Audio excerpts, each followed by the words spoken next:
Hello students, PhD second years के सभी students का आज की फिजिक्स ऑनलाइन क्लास में स्वागत है।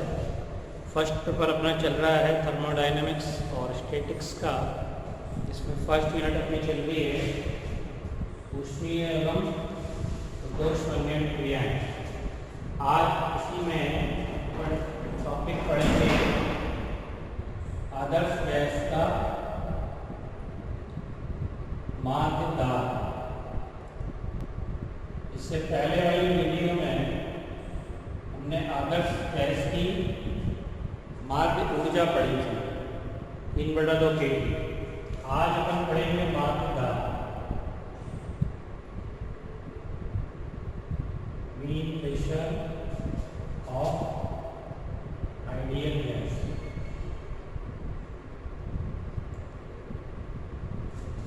आदर्श गैस का माध्य दाब। माध्य दाब ज्ञात करने के लिए ये एक पात्र अपन ले लेते हैं धनाभ आकार का,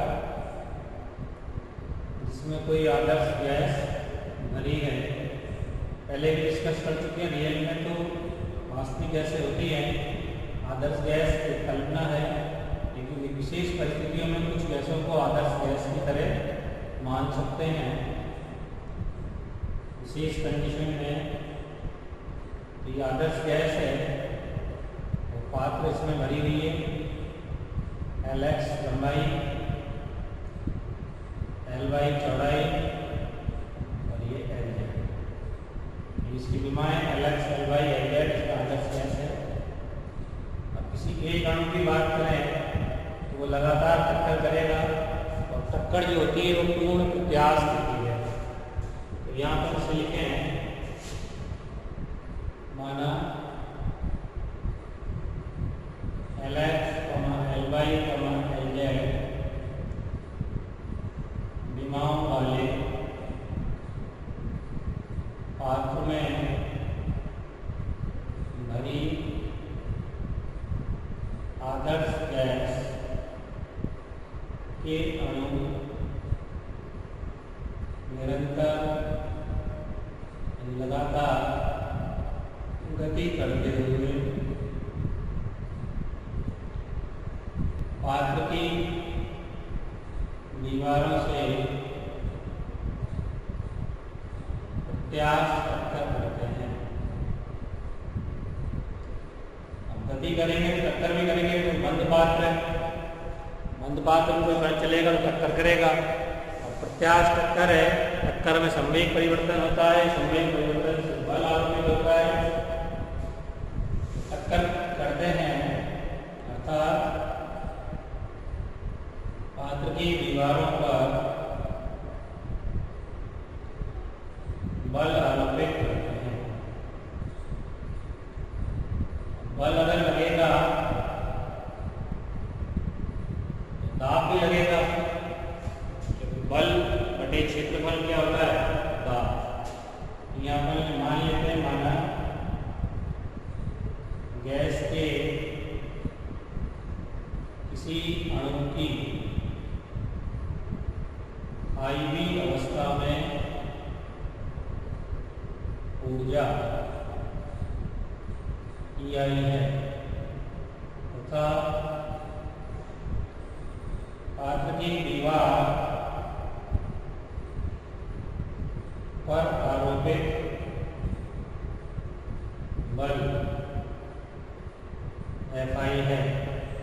अब ये वाली दीवार अपन ले रहे हैं, यहाँ पे इसकी विमान Ly, Lz है, x दिशा में जो बल गति कर रहा है। तो दीवार पर जो बल लगेगा तो थोड़ा बहुत दीवार में क्या पैदा होगा, विस्थापन, क्योंकि कार्य तभी माना जाता है जब बल लगाने पर विस्थापन हो। क्योंकि कार्य होगा, एनर्जी में कमी आएगी, तो बल लगाने से मान लो दीवार का विस्थापन, अल्प विस्थापन dLx है, इसके साथ जुड़ा Lx है, इसलिए जिससे दीवार में विस्थापन dLx हो जाता है। जब पात्र की दीवारों पर गैस के अणु टक्कर करते हुए, प्रत्यास्थ टक्कर करते हुए बल आरोपित करेंगे तो बल से विस्थापन पैदा होगा।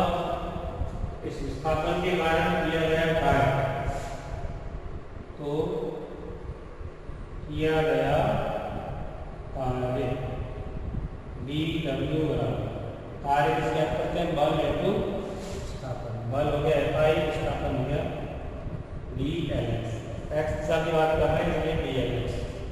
और ये जो किया गया कार्य है ऊर्जा में कमी आएगी, तो ऊर्जा में कमी करेंगे dEI माइनस में। माइनस का मतलब ऊर्जा में कमी। कार्य ही तो ऊर्जा होता है, कार्य करेंगे तो गैस के अणुओं की ऊर्जा में कमी आएगी। इसको विस्थापन देने में कार्य कर रहा है, कार्य करने में ऊर्जा खर्च होती है, खर्च होने का मतलब ऊर्जा में क्या आएगी, कमी। तो dW बराबर माइनस dEI या Fi dLx बराबर माइनस dEI। तो यहाँ से Fi बराबर कर सकते हैं minus of dEI upon dLx। अभी इसको समीकरण नंबर 1 लिखिए। अब ये तो किसी एक आई की अवस्था में बल है, अगर सारे कणों का निकालना है, औसत बल अगर निकालना है, औसत या माप जिसको कहते हैं, सारे कणों का मिला के F बार, x के सामने Fx बार लिखो इसको, तो समेशन ऑफ Fi Pi प्रायिकता से गुणा करके लिखो। अब चूंकि प्रायिकता क्या होती है, पहले भी लिख चुके हैं कई बार, समेशन ऑफ e की घात माइनस बीटा EI बटे समेशन ऑफ, यहाँ EI होता है प्रायिकता का मान, e की घात minus beta EI summation of e की घात माइनस बीटा EI, e की घात minus beta EI upon summation of e की घात माइनस बीटा EI का प्लस z है। नीचे का जो मान है वो समीकरण फलन है, पहले डिस्कस कर चुके हैं हम।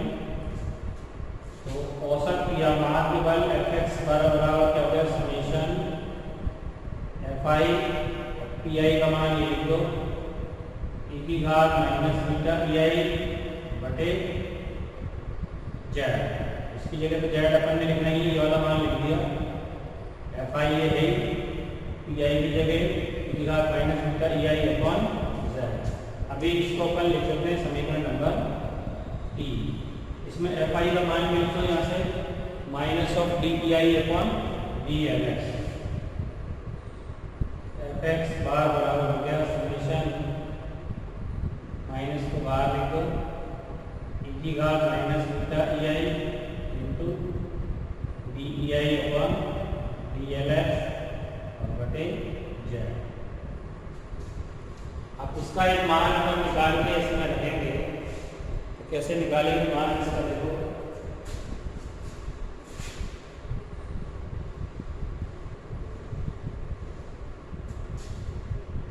तो चूंकि z बराबर क्या होता है, समीकरण फलन जो है आदर्श गैस का,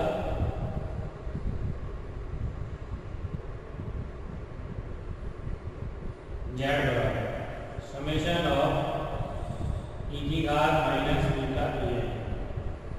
इसका समाकलन करो EI के सापेक्ष, तो जब कलन del z upon del EI क्या है, समेशन e की घात का e की घात माइनस बीटा EI और बीटा EI हो जाएगा माइनस बीटा। या इसको अपन लिख सकते हैं, अपने को वहाँ dLx के रूप में लिखना है, del z upon e into dz upon dLx से गुणा करते हैं ऊपर नीचे, dLx अपॉन dEI बराबर हो गया minus of summation beta e की घात minus beta EI।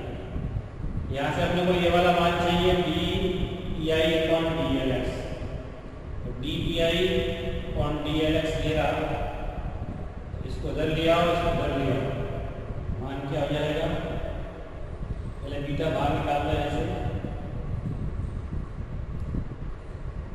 dEI upon dLx बराबर, इसको बदल ले जाएंगे, इसको बदल लिया है माइनस 1 अपॉन में समेशन बीटा e की D L X upon D Z upon D L x. मान क्या हो गया D H upon D L x का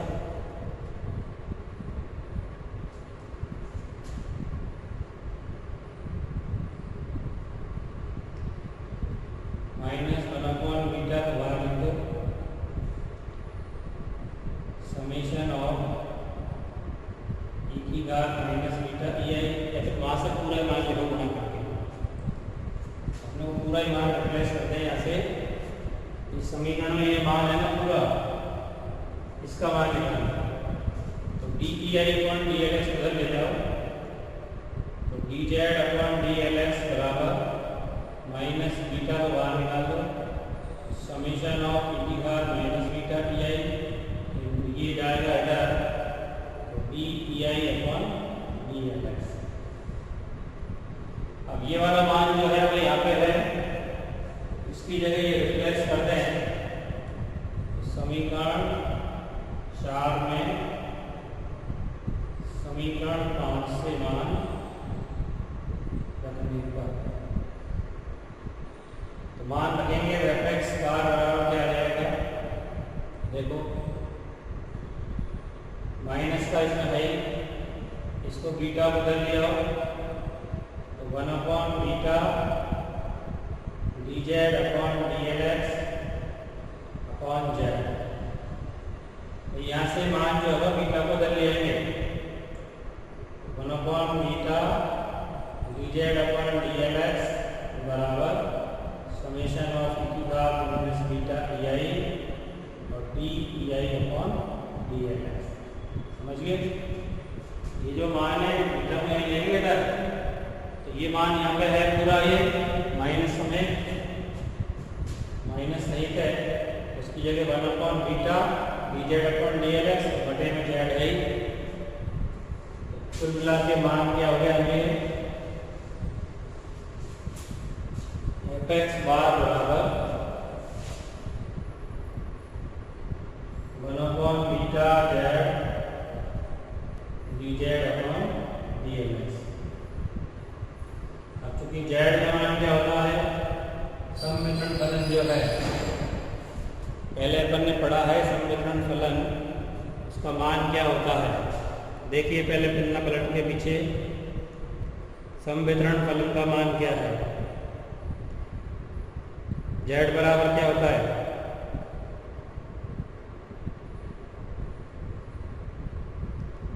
सम्मिश्रण फलन जेड बराबर क्या पढ़ा है पहले याद कीजिए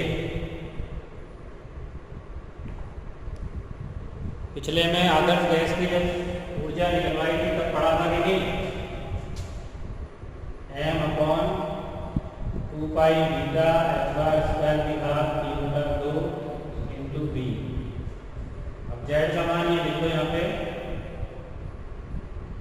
एफ एक्स बार बराबर 1 अपॉन बीटा तो एज इट इज जेड का मान हो गया एम अपॉन 2 पाई बीटा एच बार स्क्वायर की घात 3/2 इंटू बी और D upon D L x Z की जगह ये मान लिखो यहाँ पे एम अपॉन 2 पाई बीटा एच बार स्क्वायर की घात 3/2 बी। अब जो मान है एम अपॉन 2 पाई बीटा एच बार स्क्वायर इसमें 2 पाई बीटा एच बार स्क्वायर जो है वो पूरा कॉमन आके कट जाएगा तो क्या बचेगा एफ एक्स बार बराबर 1 अपॉन बीटा ये बचेगा एम की घात 3/2 बाहर आएगी इसमें से कट जाएगी 2 पाई भी कट जाएगा एच बार स्क्वायर भी कट जाएगा और बीटा भी कांस्टेंट ही है तो बीटा की घात 3/2 यहाँ से क्या बचा बी और D upon D L X D आइकन एक्स की जगह L X L Y L Z लिख सकते हैं तो 1 अपॉन बीटा बी आइकन होता है ना धनात्मक का लंबाई होना चौड़ाई होना ऊंचाई L X L Y L Z L X के साथ जब अपन होना है तो एल वाई और एल जेड बाहर हो गया तो D L X upon D L X ये 1 हो जाएगा एफ एक्स बार बराबर 1 बीटा, यहाँ भी L X L Y L Z लिखो इसकी जगह into L Y L Z. अपना मन हो गया, एल वाई एल जेड कर जाएगा। एफ एक्स बार बराबर आया 1 बीटा इंटू एल एक्स। अब चूंकि बीटा बराबर क्या होता है 1 के टी, एफ एक्स बार बराबर 1 बीटा की जगह लिखेंगे के टी अपॉन एल एक्स। अब ये एक्स दिशा में बल आ गया, अब इससे दाब ज्ञात कर सकते हैं अपन। इसी प्रकार वाई दिशा में लिख सकते हैं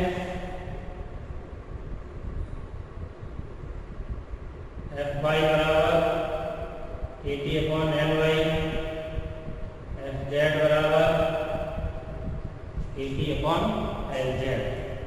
ये मान F X F Y F Z हो गया। अब इसका मान दाब निकालना अपने को। दाब क्या होता है बल बटे क्षेत्रफल।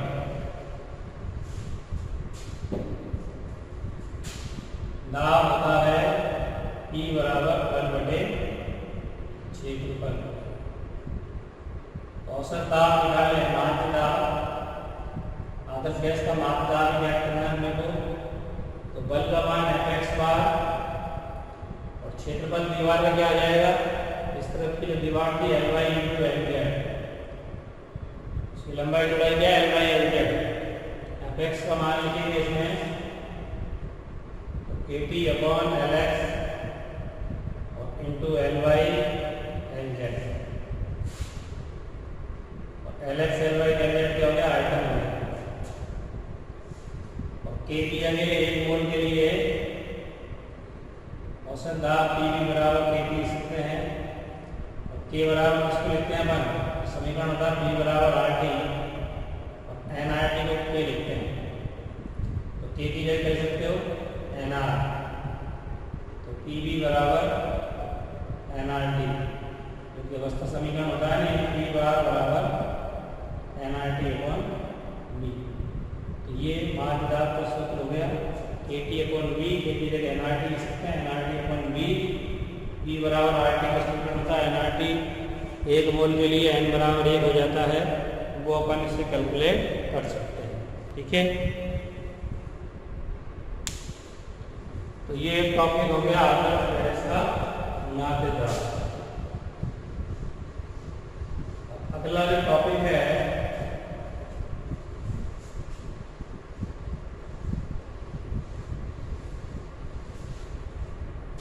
वो है बहुत इंपॉर्टेंट टॉपिक है ऊष्मा इंजन। ऊष्मा इंजन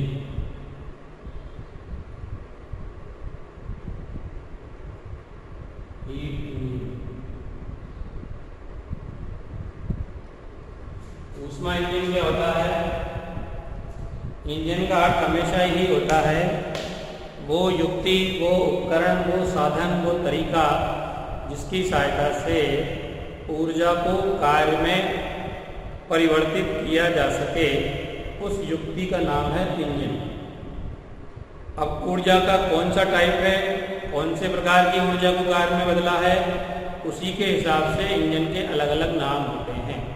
जैसे अगर पेट्रोल ऊर्जा को कार्य में बदले तो पेट्रोल इंजन, डीजल ऊर्जा को कार्य में बदले तो डीजल इंजन, भाप ऊर्जा को कार्य में बदले तो भाप इंजन।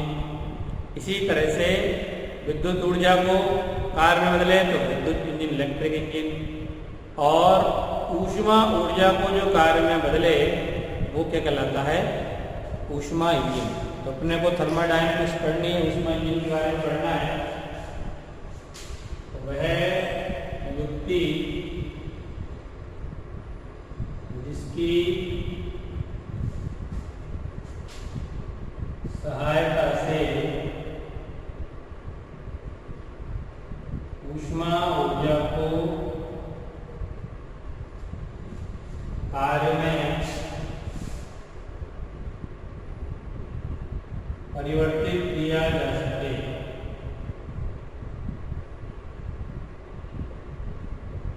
ऊष्मा ऊर्जा को कार्य में परिवर्तित किया जा सके क्या कहलाएगा? ऊष्मा इंजन कहलाता है।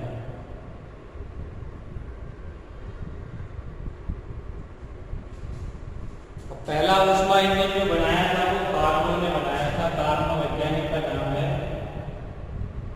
तो कार्नो का ऊष्मा इंजन, इसके बारे में अपन डिस्कस करेंगे।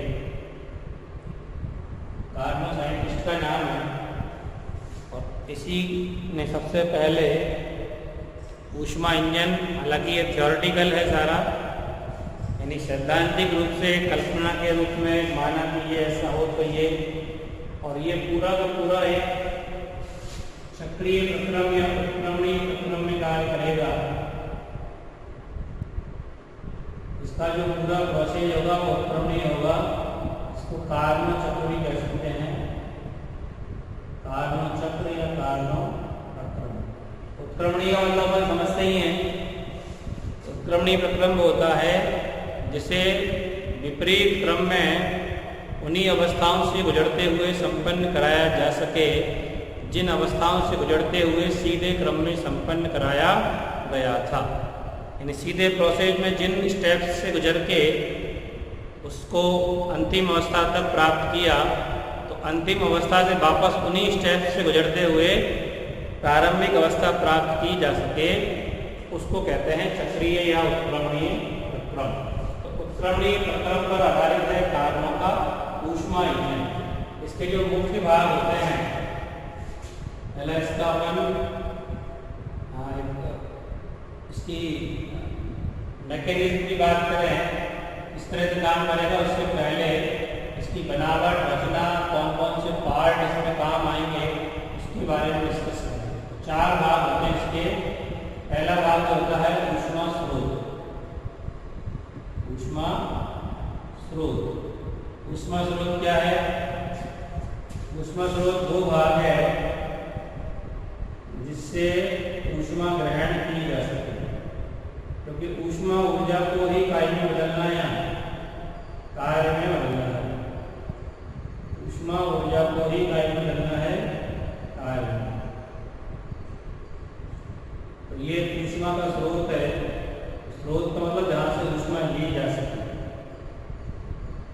ऊष्मा स्रोत। जैसे भट्टी होती है ना ऊष्मा स्रोत, ये T1 केल्विन तापमान अनंत धारिता वाला है। तो ऊष्मा स्रोत कहेंगे वह स्रोत जहां से ऊष्मा ऊर्जा ग्रहण की जाती है।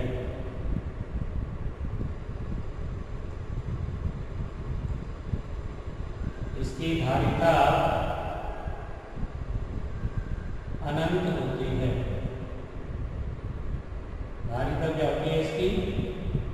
अनंत। मतलब जितनी चाहे ऊष्मा इससे ग्रहण कर लो, इसका जो टेम्परेचर है T1 केल्विन वो नियत रहेगा। ऐसा नहीं ज़्यादा ऊष्मा ले तो टेम्परेचर घट जाए। तो ऐसा एक माना गया है काल्पनिक इंजन, रियल में ऐसा होता नहीं है 100%। पर यहाँ पे प्रैक्टिकल विचार, परिकल्पना मान सकते हैं, तो इसलिए इसको एक अनंत धारिता था। दूसरा जो भाग है वो है कार्यकारी पदार्थ। इंजन का दूसरा पार्ट जो है वो क्या है? कार्यकारी पदार्थ। कार्यकारी पदार्थ मतलब जो ऊष्मा को कार्य में बदलेगा।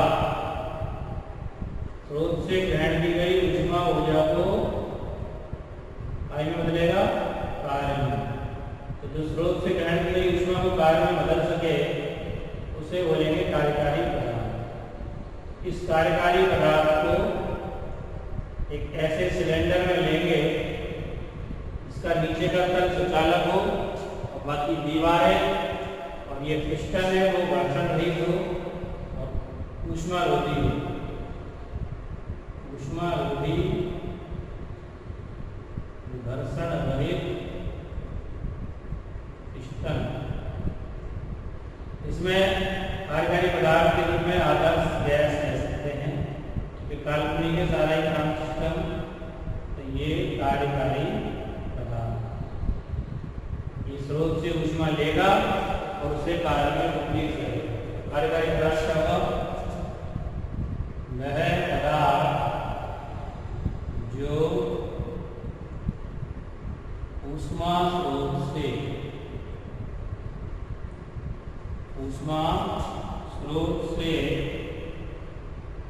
ग्रहण की गई ऊष्मा ऊर्जा को कार्य में परिवर्तित कर दे।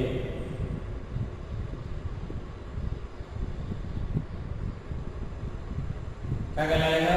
कार्यकारी पदार्थ। कार्यकारी पदार्थ के रूप में यहाँ हमने क्या लिया? आदर्श गैस। आदर्श गैस को एक ऐसे सिलेंडर में भरेंगे इसकी दीवारें तो हो ऊष्मा की कुचालक, ऊष्मा रोधी, और तल कैसा हो? ऊष्मा का सुचालक। तो तल में से ऊष्मा लेगा तो तल तो सुचालक होना चाहिए। तो ये आदर्श गैस इसमें बढ़ती है। तीसरा जो भाग है, तीसरे भाग का नाम है कुचालक स्ट्रैंड। कुचालक स्ट्रैंड का मतलब टोटली कुचालक पदार्थ का बना है। इसका कोई लेना देना नहीं, ना किसी से ऊष्मा लेगा ना देगा। तो टोटली कुचालक पदार्थ का बना हुआ एक प्लेटफॉर्म है ये। क्योंकि इस प्रोसेस में चक्रीय प्रक्रम अपन संपन्न कराएंगे तो रुद्धोष्म को प्रोसेस भी करना होगा। और रुद्धोष्म का मतलब होता ऊष्मा लेना नहीं, देना नहीं। तो उसके लिए कुचालक चाहिए पूर्णतः। इसलिए क्या बनाया गया है? कुचालक स्टैंड। तो टोटली पूरी तरह से कुचालक पदार्थ का बना हुआ एक स्टैंड है, जो कुचालक स्टैंड है। जब इसको अपन सिलेंडर को इस कुचालक स्टैंड में रखेंगे तो वो पदार्थ से ना से ऊष्मा लेगा ना इसको देगा, ना इसकी ऊष्मा में वृद्धि कर सकता है ना इसकी ऊष्मा को कम कर सकता है। कुचालक है, चालक का मतलब ऊष्मा का लेना देना है ही नहीं, उससे रुद्धोष्म प्रोसेस संपन्न करा सकते हैं। कुचालक स्टैंड क्या हो गया? पूर्णतया कुचालक पदार्थ का बना एक प्लेटफॉर्म होता है।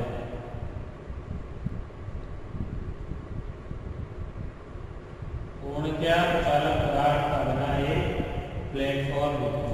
चौथा जो भाग है उसका नाम है ऊष्मा सिंक। ऊष्मा सिंक। सिंक मानी क्या होता है? जैसे स्रोत मानी होता है ऊष्मा देने वाली, जहां से ऊष्मा ली जा सके उसको तो कहते हैं स्रोत, और जिसको दी जा सके उसको कहते हैं सिंक। जो सिंक रसोई में मिलता है अपने, क्या करता है वो? जो भी पानी, कचरा, गंदगी वो सब उसको दे दो, वो ले लेगा। तो जो ले ले वो सिंक। अब ऊष्मा ले ले तो ऊष्मा सिंक। स्रोत तो क्या करेगा? ऊष्मा देता है, और सिंक क्या करता है? ऊष्मा लेता है। जैसे सिंक के ऊपर नल लगा हुआ है पानी का, तो पानी देने वाला स्रोत तो वो नल हो गया, और पानी को लेने वाला भाई काम करने के बाद बर्तन धो लिए, मांज लिए, उसके बाद गंदगी, पानी की गंदगी, गंदा पानी वो सिंक में जाएगा, तो वो सिंक कहलाता है लेने वाला। तो यहाँ पे भी सिंक है, क्योंकि जब अपन चक्रीय प्रक्रम में काम करेंगे तो चक्री का मतलब वापस लौटना भी है उसी प्रोसेस पर। जिस रास्ते से गए उसी रास्ते से होते हुए वापस इनिशियल पोजीशन में लौटना भी तो है भाई। उत्क्रमणीय चक्रीय प्रक्रम मतलब क्या है? कहीं स्टार्टिंग पॉइंट से गए फाइनल पॉइंट तक, तो फाइनल पॉइंट से वापस उसी प्रोसेस को, उसी रास्ते को, उन्हीं स्टेप्स को फॉलो करते हुए इनिशियल पोजीशन में पहुंचना है। तो पहुंचने के लिए वापस उसे ऊष्मा ली है तो देनी भी पड़ेगी। तो देने के लिए कुछ पात्र होना चाहिए ना, तो वो पात्र क्या है? ऊष्मा सिंक। इसका ताप निम्न होता है। ये T1 जो है वो उच्च ताप है, और T2 क्या है? निम्न। क्योंकि ये तो ऊष्मा लेगा, अगर इसका भी उच्च हो गया तो फिर ये दे देगा, तो निम्न होना चाहिए भाई। सिंक भी तो घटने होगा ना नीचे की तरफ, निम्न लोअर पोटेंशियल उसका होता है, तो लेगा। हाई होगा ऊपर देगा। तो ये ऊष्मा सिंक क्या है? ऊष्मा विसर्जित, जो ऊष्मा कार्यकारी पदार्थ से निकलेगी उसको लेने के लिए ऊष्मा विसर्जित करने का स्थान क्या कहलाता है? ऊष्मा सिंक कहलाता है। क्या कहलाएगा? ऊष्मा सिंक कहलाता है। इसकी भी धारिता अनंत होती है। इसकी भी धारिता क्या होती है? अनंत। जैसे स्रोत की धारिता अनंत है, इससे कितनी भी ऊष्मा ऊर्जा ले लो, इसका ताप नियत रहेगा T1 केल्विन। ऐसे इसकी भी ऊष्मा धारिता अनंत है, कितनी ऊष्मा इसको दे दो, इसका ताप T2 केल्विन क्या बना रहेगा? नियत बना रहेगा। तो इसलिए इसको ऊष्मा सिंक। तो बेसिकली 4 इसके पार्ट है। प्रोसेस को अपन पढ़ेंगे आगे, पहले ये पार्ट्स के बारे में जानना जरूरी है। चारों पार्ट काम करेंगे, इन्हीं के आधार पर अपन पूरा प्रोसेस फॉलो करेंगे, कार्नोट चक्र के रूप में या उत्क्रमणीय या चक्रीय प्रक्रम के रूप में। तो इसमें जो है एक प्रोसेस होगा, उसकी मैकेनिज्म होगी। तो उस मैकेनिज्म में चारों पार्ट्स जो हैं वो काम आएंगे। 4 चरण में होगा ये भी प्रोसेस पूरा। समतापीय प्रसार, रुद्धोष्म प्रसार, मतलब 2 चरणों में तो प्रसार होगा, क्योंकि पहले पहुंचना है कहीं इनिशियल पोजीशन से फाइनल पोजीशन तक। तो वो प्रसार के द्वारा पहुंचेंगे। अवस्था परिवर्तन होगा, जिससे कार्य होगा वो पहुंचाने में। और फिर वापस लौटाने के लिए क्या होगा? संपीड़न। स्प्रिंग को प्रसार करें तो कहीं डिस्प्लेस हो जाए, वापस वहीं लाना, संपीड़न करना पड़ेगा। तो ऐसे इसमें भी पहले 2 चरण होंगे, समतापीय प्रसार और रुद्धोष्म प्रसार। उसके अगले 2 चरण होंगे वापस लाने के लिए समतापीय संपीड़न और रुद्धोष्म संपीड़न। 4 चरणों में ये प्रोसेस पूरा कंप्लीट होगा और चारों प्रोसेस को मिला के कहलाएगा चक्रीय प्रक्रम या उत्क्रमणीय प्रक्रम। तो कार्य करता रहेगा। जैसे कोई भी इंजन होता है, स्टीम इंजन देखा होगा तुमने, पहले स्टीम जो बनती है, स्टीम इंजन देखा होगा ना, कभी पिक्चरों में देखा होगा, रियल में नहीं देखा हो तो उसमें एक टंकी होती है पानी के ऊपर, नीचे कोयले की भट्टी होती है, कोयला जलाया जाता है, उससे पानी गर्म होकर स्टीम बनता है, बाष्प पिस्टन को धक्का देती है तो वो आगे चला जाता है। फिर उसमें वैक्यूम पैदा होता है तो वो वापस आता है। इस तरह से पहिया चलता है, उसका घूमता इंजन चलता है। तो ऐसे ही इंजन इसमें चलेगा, इंजन कार्य करेगा। तो आज अपन इतना ही काफ़ी पढ़ेंगे। अगली क्लास में इसका प्रोसेस डिस्कस करेंगे। इस तरह 4 चरणों में ये प्रोसेस संपन्न होगा। ठीक है।